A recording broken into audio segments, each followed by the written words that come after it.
All right, real quick here, because my phone's dying. Let's talk about seed saving. See these flowers here? These are collards, collard greens growing in the garden that I started last fall.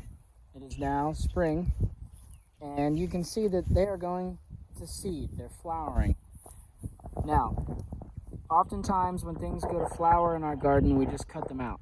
And sometimes that's necessitated by the fact that we need space. You know, when these collards are going to flower, it's now time to be getting ready for more spring crops. You know, they're not really producing any more leaves to eat. You can see they're putting all their energy into this type of stuff and the flowers. And you might have spring crops to plant or summer crops that need to get in here. And if you're limited on space, you cut the plants out. But what I'm saying is, if you want to save seed and if you have space, it's great to let plants go to seed. You know, you're going to get seeds, you're going to help pollinators, so many things about it. Anyway, if you want to grow any of your brassicas, collards, mustards, kales, broccolis, those sorts of things, this is what they look like when they're starting to go to flower. They'll stop making big leaves. They'll send up this center stalk. They'll have these little suckers on here. This is the closed flowers. They'll make the flowers open like that, and then they'll make little seed pods, which, you know, when I have some to show you, I will. And I'll show you how we process the seeds. Can't really do that right now because I don't have any seeds, but we'll have them soon, and you'll be seeing that. But, you know, if you want to get the seeds, you got to pay attention right now and leave the plants in. You can't cut them down if you want the seeds. Can't cut them down. Anyway, I just wanted to showcase this. This will probably be part of a longer video about saving brassica seed, letting them go to seed. You know, if you stop harvesting the leaves and let this flower stalk come up, they'll make these pretty flowers and they'll make seeds for you. Wow, there's actually a lot of pollinators here, which is pretty cool. And you can see maybe in this shot here, these little guys, those were flowers. Those are now pods, seed pods forming. Each one of those will grow and swell and fill up with seeds. And I can show you how, when, you know, assuming these plants are able to complete their life cycle and make viable seeds, I'll show you how to harvest them and collect them and separate them from all the dead plant material and stuff, kind of clean the seed, thresh them as they call. But yeah, this is what it looks like when brassicas go to flower. I just want to show off real quick, or showcase, I'm not trying to brag or nothing, but we got a lot of pollinators hanging out on these collards while they're going to flower, going to seed. Today it looks like mostly bees. There've been all sorts of bees on these, butterflies. I've even seen wasps on these. Let's see there, what? Here we go. See this one? Can you hear the bees buzzing?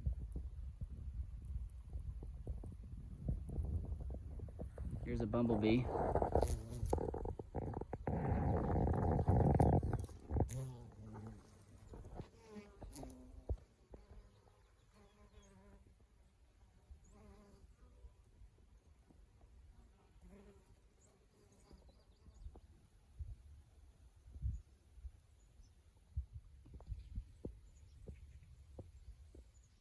All right, so today I want to talk about seed saving, specifically seed saving dry seed, and more specifically than that, you know, what I'm working on today is saving seed from the brassicas, kales, collards, radishes, those sorts of things. But what I'm going to talk about and the way that I'm going to go about this can really be used for any sort of dry seeded crop. So I'll intersperse in here some videos that I took throughout the life of the plants. You know, right now, obviously, we're at the stage where I've had this seed drying for a long time. I harvested the seed, you know, weeks ago, and it's just been drying and sitting in these bins. But I want to show you what the plants look like when they're flowering, as they're producing seed and all that. As with all things, you know, this is not a really strict how-to. Don't feel like you got to follow my directions exactly. I'm still new at this. I'm learning. This is just kind of how I'm doing it this year and what I can share from the process. I live in a pretty hot and humid climate here in the southeast, and so sometimes I have to actually harvest my seed pods when they're a little bit premature and not quite fully ripe. If you live in a dry climate, you can let your seeds fully dry down and ripen on the plant, but as you can see this stage here where they're kind of yellowy brown, I oftentimes have to pick pods like this in the field and then let them dry in a cool, safe place away from the rain. Because out in the field they'll mold. If you're really new into seed saving, then I'll just real quick run over the basics. You know, Dry seeded crops, which is what we're talking about in this video, typically they're going to produce seed at the end of their life cycle or after they've produced a bunch of food for you. So like in the case of kale and collards, they are they're plants that are classified typically as biennials, which means the first year of their growth, they're just going to produce leaves for you to eat, or broccoli heads or whatever, cabbage.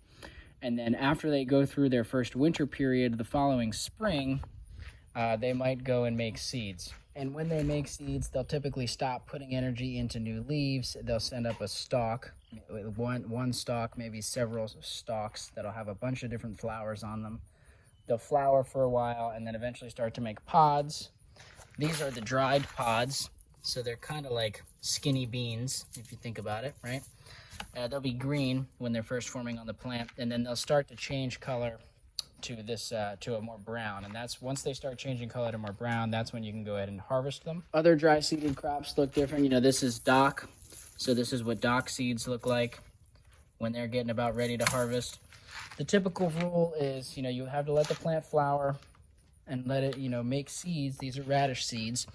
You want the seeds to start to turn brown and dry on the plant, preferably. If you harvest them before that, you might have some issues with the seed not maturing. Although you can experiment, you know, if you're about to get a lot of wet weather and the seeds still haven't dried and you want to bring them in because you're afraid they might mold, you can experiment with cutting the seeds green and letting them dry fully, you know, in storage. You may get mature seeds that way. You know, basically, like everything, play around with it. The main thing with storing the seeds is you want to make sure that they're dry. You're trying to avoid mold.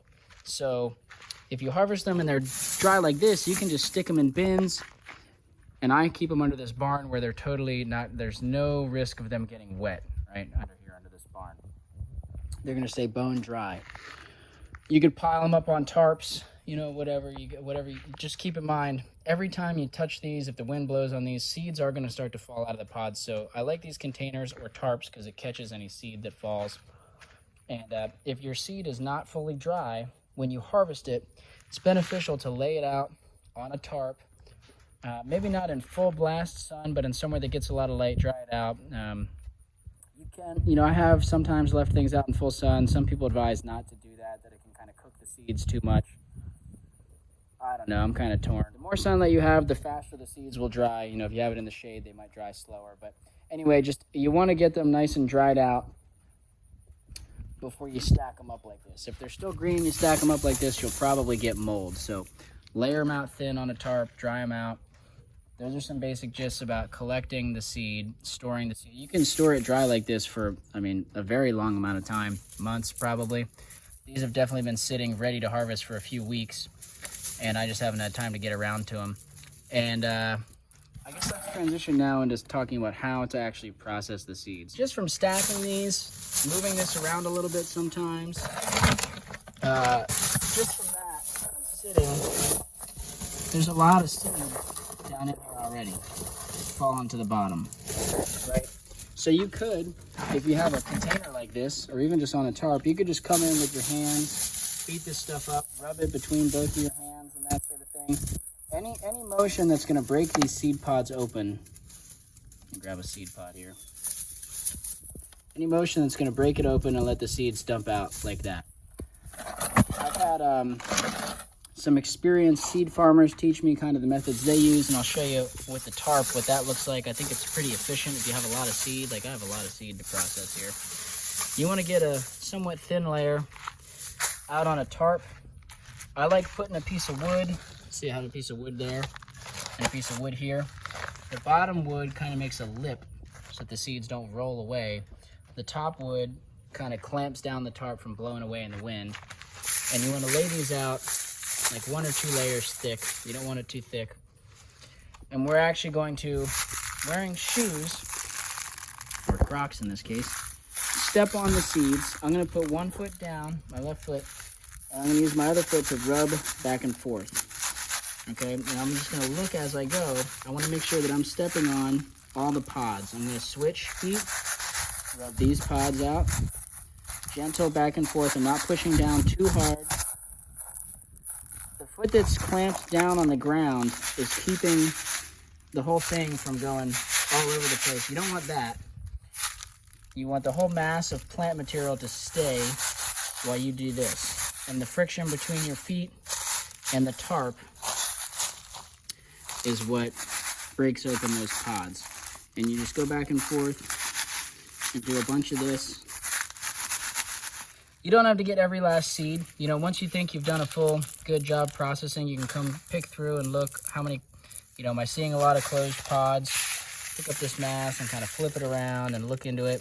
If it looks like most of the pods have been processed, you know, I like to collect all this chaff, they call it, and use it as mulch. So I'm collecting it all in this bin. I'll use it in the garden as mulch. There'll probably be some seeds in there still, so I'll get some volunteer plants, and it'll recycle the organic matter. You could compost this. You might be able to feed it to animals. A lot of uses for it. Once you pick up the big stems, what you're left with is all the smaller stuff, okay? And what you want to do is you want to kind of sweep it all up into a pile like this, and you're going to do a bunch of repetitive motions like that. And then you might move it over here and do that again. And what you're doing is you're trying to make sure all of the seed that's in here falls out. There shouldn't be very much seed in this at all. I can put that in the mulch bin and keep doing that until I've exposed all of the seed from that batch that I just processed, right? Okay, throw that in there. And then what you can do, since you don't want to be stepping on this seed repeatedly, I like to take this, it's not fully processed yet, there's still a lot of chaff mixed in, but I like to do kind of all the parts in sequence. So I want to get through this whole thing, doing all the stepping, and then I'll deal with the next part of the process. So I'm gonna just sweep all this seed down here where I won't step on it, just get it safely out of the way, and then I can go and grab the next batch out of here. So I'm gonna keep going and processing, and then I'll turn the camera back on when I get to the next part, which is cleaning this down further. I should also mention that it helps the day that you decide to process your seeds, if you leave them out in direct sunlight for an hour or two before you process them, it helps make sure they're nice and crispy and come apart easy when you process them. So now the next step is to take all of this messy seed with all the chaff and dump the tarp into a big bowl or tray. Easier done with 2 people. I could set up the tripod, but I think you guys get the gist of what it looks like to dump a tarp into a bowl. I'm just gonna do that real quick, show you the next step. It should be noted to take extra caution on the dumping out of the tarp step, and really every step from here on out, because you now have all of the seed from all of your plants in one spot. If you spill these, it sucks. It really sucks. Okay, so an easy way to get rid of the rest of this chaff, the bigger stuff anyway, is to find a, you know, strainer like this one here that is sized so that the seeds can fall through and the chaff cannot. See, just chaff, no seeds left. And what we'll do is we'll hold this over this bowl, dump it in, and be selecting out the chaff and getting the cleaner seed in this bowl. So I'm using a pot inside of the bowl so I can do this one-handed and not, I'm being lazy, I don't want to set up the tripod, but here's a little bit of seed. You only want to do a little bit at a time. I probably did way too much in there, and then I'm just going to do this.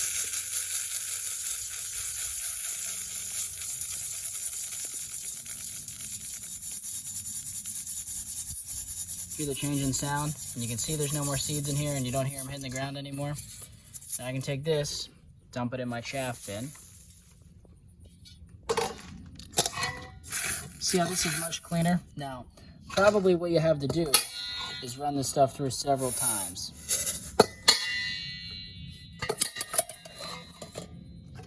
So we'll do it again.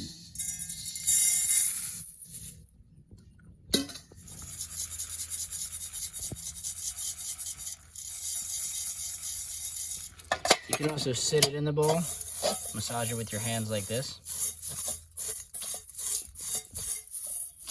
I'm at a point now where the seed is much cleaner, but I'm continuing to process it, and now I'm holding, this is a dangerous maneuver, holding this much higher than the bowl, right? The strainer is much higher than the bowl, and that way you can see some of the chaff that's lightweight is just blowing away in the wind.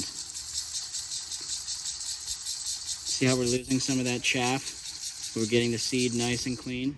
Now that the seed is as clean as it's probably gonna get through the screen, we're gonna do, this part's technically called winnowing. I'm gonna take this bigger bowl, dump it very high above the other big bowl.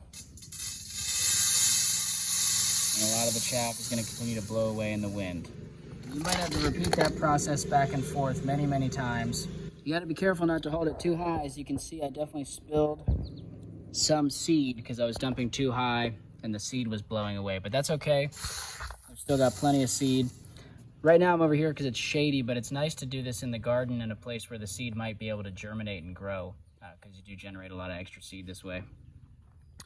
So this is the end product. I have this bowl.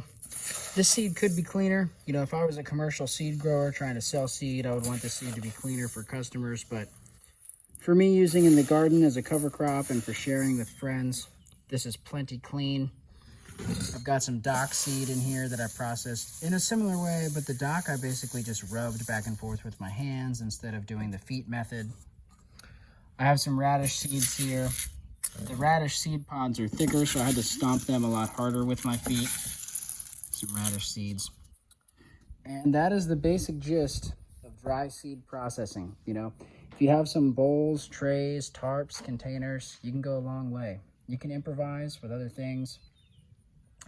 The more bowls you have, the more trays you have, the more different size screens you have, the easier it is. You know, each seed is a different size, and so having a screen that's the right size for the seed helps a lot. I had to use a different size screen for the radishes than the kale, and if I had an even smaller seed, I could actually clean these seed further with a screen that's just the right size. You want the size that's going to let some of the silt and dirt and immature seeds fall through it, and the screen will collect. It's just big enough to collect the good, round, full seeds. So between the winnowing process and using screens and trays and bowls, you can get the seed pretty clean. You know, especially if you're just getting started, I don't recommend buying any of this crap. You know, I've known for a few years that I'm into seed saving, and so whenever I see stuff, you know, at the thrift store, on the side of the road getting thrown away, stuff like that, I collect these types of things. They're really valuable to me. And over time, I've accumulated, you know, a decent amount of equipment for this. But that's the basic gist on seed processing. I plan to do a more detailed video on this in the future, and actually set the tripod up, maybe have some other people here helping me, and we can really get some better camera angles. I know this was probably a little bit shaky and noisy, so I plan to do a, you know, more, what would you call that, higher production value? I don't know, more in-depth video in the future. Soon I'd also like to do a video on processing wet seeds. So, you know, this works for dry stuff, but other things that are wet, you know, tomatoes, watermelon, squash, that sort of thing, it's a different process to dry those seeds down and save them. And so soon we'll be getting some tomatoes from the garden, and I can kind of show that process. But for now, hopefully you're out there having fun saving seeds or dreaming about saving seeds, and I'll catch y'all soon. Here's something cool. See that dust on my finger? This yarrow, this part of it was touching the ground previously where there had been slime mold growing, and so it got slimed. Look at that. Pretty cool. Microbes are pretty cool. Check out this thistle blanketing the ground with its fuzzy thistle seeds. Can you see these? My hat keeps falling in the way of my face, and I can't see the camera, but see all those fluffies? Those are thistle seed.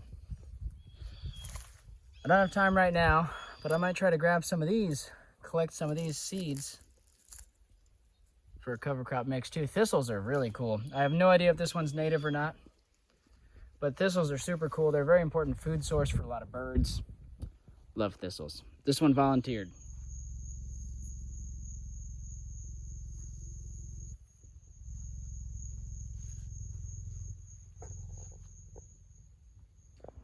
This time of year, some of the seed saving migrates into my living room. You can see we've got a bunch of bean pods on the table. These are all bean pods of various types of beans, peas, whatever. We've got here some seed heads from yarrow, right, nice and dry, and this is just, that's all the seeds pouring out right there. In here I've got chickpea seeds drying, some of the pods from chickpeas, so you can see in there is a little chickpea seed. This is some of the kale seed from earlier in the video. I've actually been planting some of that now that it's colder out. There's some seed heads off some thistles. I'm gonna have to process that with shoes on or something because they're super sharp. And this is from Mullen. And so if I tap this, you can see all that seed coming out, all the little teeny tiny black seeds down there coming out of these flower pods up in here. And so all of these are different types of dry seeded crops. I know the video focused primarily on kale and collards, but these are all dry seeded crops. Right? They're drying down on the plant, getting nice and brown when they're ready. And the basic gist is let them dry. You have to do some sort of mechanical means of breaking the seed out of the pod. You saw me just do that with my hand. You know, some of these you can, like I said, the thistles I'm gonna try stepping on. The mullen, I'm just, again, you know, doing this motion because the pods are facing downwards. I mean, this is upside down. If this was on the plant, it'd be like that and they're facing up. But, you know, here I have them facing down. And yeah, you know, you could do all this. I could do all this under the cover of the barn. The basic gist is that this stuff has to be kept dry once it dries down on the plant. You don't want it rehydrating too much in the rain or the humidity and stuff like that. So this time of year, I often bring a lot of this indoors in the air conditioning where it stays nice and consistent moisture content. You know, there's no threat of rain. I do have to be a little bit concerned with rodents. That's why there's some of the stuff, you know, in these big buckets and bins, it's harder for rodents to get in here. It's not impossible for rodents to get into these, but it's harder. There's also less, you know, there's less rodent pressure here inside the house than there is over at the barn. So there's that. So just to give you some ideas on some other types of dry seeded crops and how you might go about processing them, like, you know, these, you probably could do a lot of stepping on these bean pods. I like to kind of, you know, just peel them open with my hand. It's kind of fun.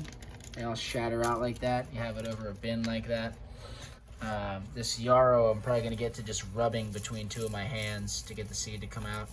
And a lot of it, you know, some of this is experimental. Mullen, yarrow, thistle. I've never processed seeds of those before, and I didn't really look anything up. So I'm kind of just freeballing it and winging it. If I see a plant that I'm interested in the landscape and it's going to seed, it looks like it's forming mature seed on the plant, I'll just try to collect some and plant it and see what happens, you know. Whereas the peas, the beans, those I have saved before. These were grown with seed that I saved from last year's crop. And so I do have some experience and know what I'm doing. But yeah, you can just experiment with seeds. You know, they're abundant, they're everywhere. Oh, also, don't have a ton right now, but marigold seed heads drying, you know, so in there's little marigold seeds, right?